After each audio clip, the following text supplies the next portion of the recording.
as that video wrapped up there, he said all of them were killed except the one. And the one, as we will see next week, is the Apostle John, who wrote Revelation and 1st, 2nd, 3rd John, Gospel of John. And we'll talk about him next week as we conclude this big series that we've been doing, the story. Just as a kind of a way of information, I just want you to be aware of what's going to be happening next week, and then we'll kind of get into what we're doing. Next week is going to be a little bit different. The service is going to be a little bit different. A lot of what we have, the elements will be the same.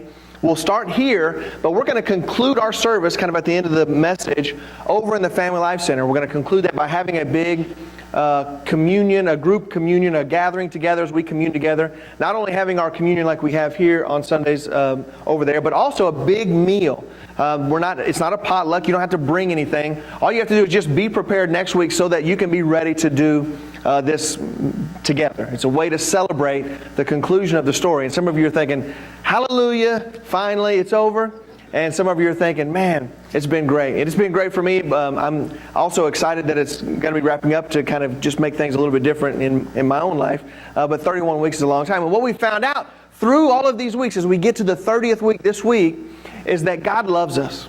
And that God desires so much to be with us. Because He loves us the way that He loves us, His desire is to be at one with us. And so that's what the story is all about. Isn't it a good feeling to be loved? Isn't it a good feeling to be desired? I mean, and I can't think of how much better it is. As much as we love to be loved and desired by our spouse or by our family or by our kids, how wonderful is it that the God who created all things loves us and desires us. A lot of the things that we see in our culture and our society today has to do with this separation of love, and we kind of get. In fact, I think that probably you've seen this as much as I have. That the internet has kind of perpetuated some of this back and forth, where somebody has an idea and then somebody else has a different idea, and love is nowhere to be found. You know, if somebody's idea is different than your idea, they believe differently than you do, and they think differently than they do, and so because of this, there's no love, and we're enemies. Have you guys ever seen that? If somebody thinks and acts and looks different than you, and you're thinking and acting the way you do because you believe the way you think and act is right, nobody thinks what they think because they think it's wrong, right? Everybody thinks the way they think because they think it's right. And so we think we're right, and they think they're right, and so they're our enemies. And so now, because of our culture and our society, and this is not a new phenomenon, of course, but because of our culture and our society, you have to pick a side. And so I need you to pick a side, and you're either on my side or you're on their side, and we need everybody to pick a side. And if you're not on my side, and if you don't look like me and talk like me and think like me and act like me, then we're enemies. In the art, or I don't know if it's an art or the skill or the learned ability maybe, of empathy is nowhere to be found in our culture, at least it seems to me. This week I was on Facebook, as I often am, talking with, scrolling through, and a guy that I went to high school with, he was a good friend of mine in high school, had posted, and this is going to get your mind off topic, try not to let that happen too much.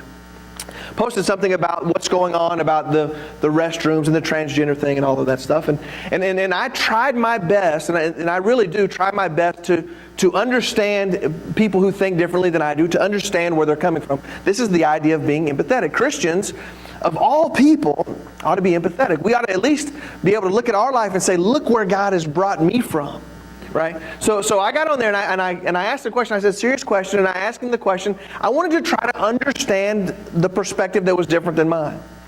And I thought, this will be interesting, right? This is who knows what's going to happen here. This is probably going to blow up. I'll check back later and my notifications will be crazy because all of these people will have responded. I checked back later, nothing. And I was a little bit discouraged. I was like, man, I thought that was a thought-provoking question that I posed, you know. And so I looked back at his timeline and I couldn't find it. To come to realize that he had deleted it. And so I sent him a message, and he and I think differently, but we communicate well. And I sent him a private message, and I said, hey, I noticed that message, that thing that you posted earlier is no longer there. What happened? Did stuff get out of hand? And he said, yeah, stuff got out of hand. There was name calling, and there was this and that. And I replied back. I said, listen, if that was because of me, I apologize. I didn't want that. I just wanted to kind of understand. He said, no. A couple of them got out of hand. And as I was getting together with this is kind of on my mind and my thoughts. And what happens is we draw lines. And we say, you're on that side and I'm on this side. And if you're on that side, then you're an idiot, right? You ever see that? People behind keyboards, they love typing idiot.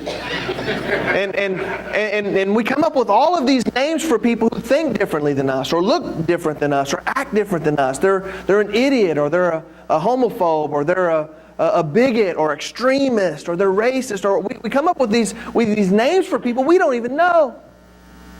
And it creates this tension. And it creates this my side and your side, and back and forth, and this struggle. And for Christians, a lot of the times, because of our beliefs and our thoughts, and we're going to get into this in a moment, there's persecution that comes from that. And sometimes, on the flip side, Christians, because of this same kind of attitude, they're doing the persecuting. And in all of this devolving into what seems like a my side, your side kind of thing. And we see this all throughout the story. We've talked about it. As the Jews struggled with people of other nations, as they struggled later, we see at the end of the Old Testament, at the beginning of the New Testament, Jews struggling with Samaritans. And all of this struggle is going on, and all of this is happening, even all the way up into the New Testament. Peter, an apostle of Christ, has bigoted feelings towards Gentiles. And we see all of this happening, all of this kind of struggle playing out, this kind of human drama. This isn't a new thing, right? This isn't something that happened just because the internet came to be. This is something that humanity has struggled with people who are different, look different, act different, talk different, think different. And so all of this kind of happened, and what we're going to see today is that Paul gave us a great example, a great illustration of how to handle this. How do you deal with people who don't like the way you look or think or act or talk? How do you deal, especially coming from a Christian perspective, how do you handle that? And probably the greatest thing that we learn, in my opinion at least, one of the greatest things that we learn from the end of Paul's life is that following Jesus is risky. I don't know how many of your grandparents told you that. But following Jesus is risky. Following Jesus is difficult. When we look at Paul's life, Paul had been arrested several times. Paul was attacked. He was stoned and left for dead. All of these things that were happening, all of these things happening because people looked at Paul and they saw somebody who's different. Somebody who thinks different and acts different and talks different and says things that are contrary to what they've grown up believing. And they looked at him and they see this person who's against them. And so because he's against them, they bring about all this adversity on his life. And everywhere he went, he faced it. This kind of trouble and this kind of turmoil, this kind of things that went on in his life, especially from the Jews. They didn't like that he was different. They didn't like that what he taught was different. They didn't like especially the idea of God including other people in His plan of salvation, specifically Gentiles, those who aren't Jewish. So if you have your Bibles, open them up to Acts chapter 21. Acts chapter 21. If you don't have a Bible with you, that is absolutely fine. Grab one of those in the pew in front of you.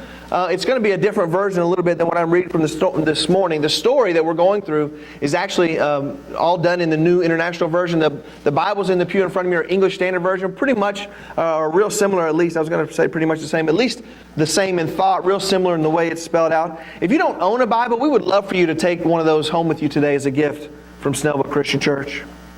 And we're going to be reading starting in Acts chapter 21. Excuse me.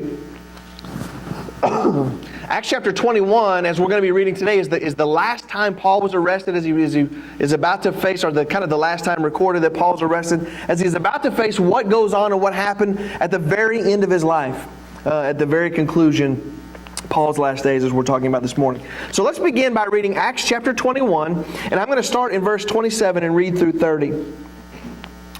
When the 7 days were nearly over, some Jews from the province of Asia saw Paul at the temple.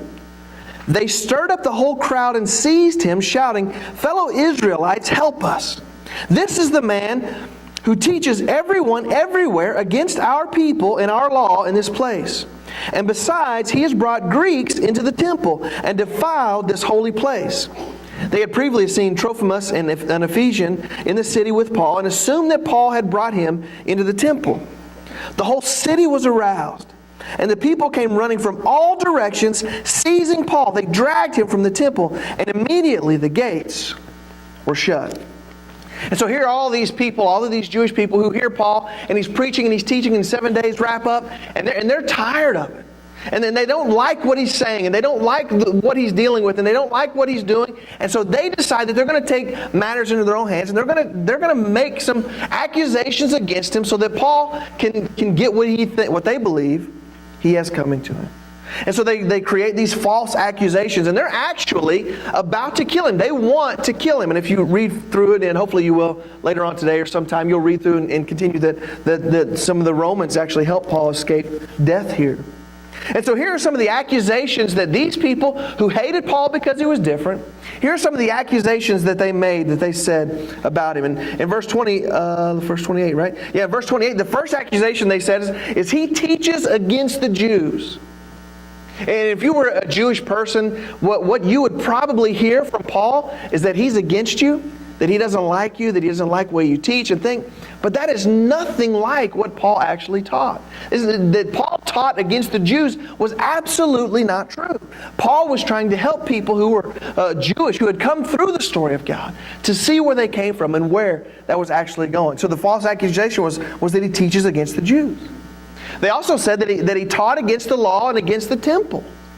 Because he was there. One of the evidences they thought was true was that he had brought a Gentile into the temple, which was against Jewish law.